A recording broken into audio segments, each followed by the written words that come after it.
Hello, I'm Marisa. Welcome to this lesson. This time I will explain about database system development lifecycle.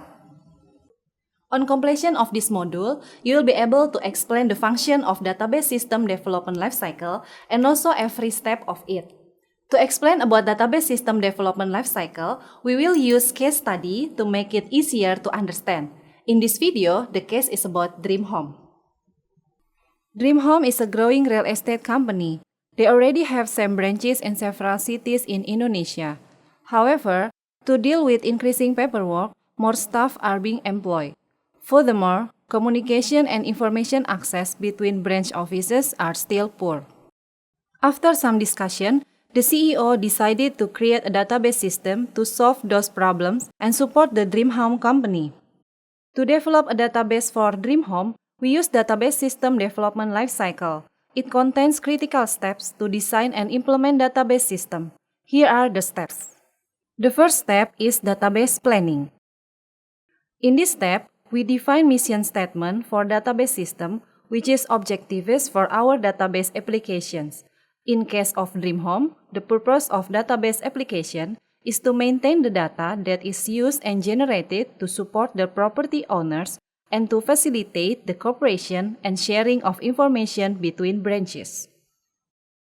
After we determine the objective for database application, we continue to make system definition. System definition is the scope and boundary of database system.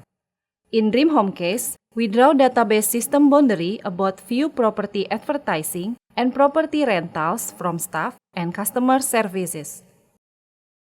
As we already defined system boundary, next is identifying user view. For Dream Home case, we have multiple user view that can access the database. User view number 4 has special requirement that cannot be viewed by another user. For example, payroll database, which only can be accessed by human resource department. The next step is requirement collection and analysis. In this stage, we are gathering user requirements for our database system. For Dream Home case, we gather data requirements from user view, such as director, manager, and staff, and also database system feature specification that will be included in database system, like database size, performance, security, etc. We can also add additional requirements such as user interface. With user requirements and database system specification we gathered before, now it's time to design the database system. There are 3 phases of database design. First, we have conceptual database design, which is creating entity relationship modeling that includes entities, attributes, and relationship. Second phase is logical database design, which includes designing the relationship from data model with normalization technique. The third phase of database design is deciding how logical structure will be physically implemented in our database system, such as add constraints for the table that already presented in logical data model, identify storage structure, and also design the security of the system. After we know about database structure and specifications, it's time to decide DBMS software that can support our requirements. To select DBMS software, we have to learn about our system requirements and the tasks that need to be undertaken, and then we choose 2 or 3 DBMS products. After that, we evaluate the features of the products. Then, we can provide recommendations about one selected DBMS product that's suitable for our company. As we already determined what DBMS product we want to use, it's time to design the application, which includes transaction design and user interface design. There are 3 types of transaction. Retrieval transaction to retrieve data for display on the screen or when we display the report. Update transaction when we update our inventory or status, and mix when we combine display and update. Another application design activity is designing database appearance. User interface is important to make database appearance become user-friendly. The next step is prototyping. Prototype is an example of our database system, but still doesn't have all required features of the final system.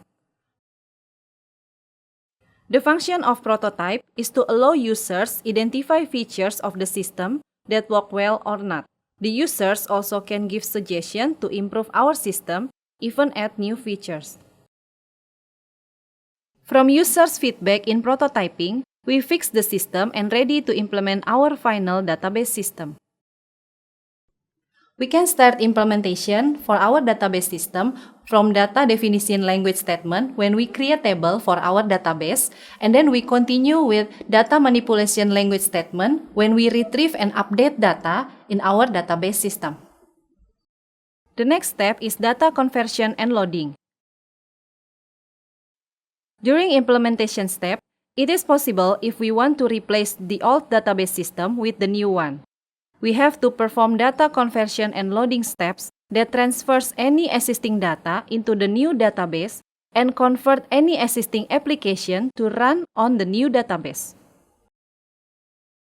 Before we ready to run the new database system, we have to test it to find error. This step is important to make sure our database system is performing well. Testing also covers the usability of the database system. We need to involve users in this step to make sure they really understand how to use the new database system. The last step is to maintain the database system. After going through until testing stage, we still have to monitor the performance of our system to make sure the system already perform well. We also need to maintain and upgrade the database system. That's all the steps of database system development lifecycle that should be followed by database designer to build database system. Now, please go to assessment and answer the question. Thank you.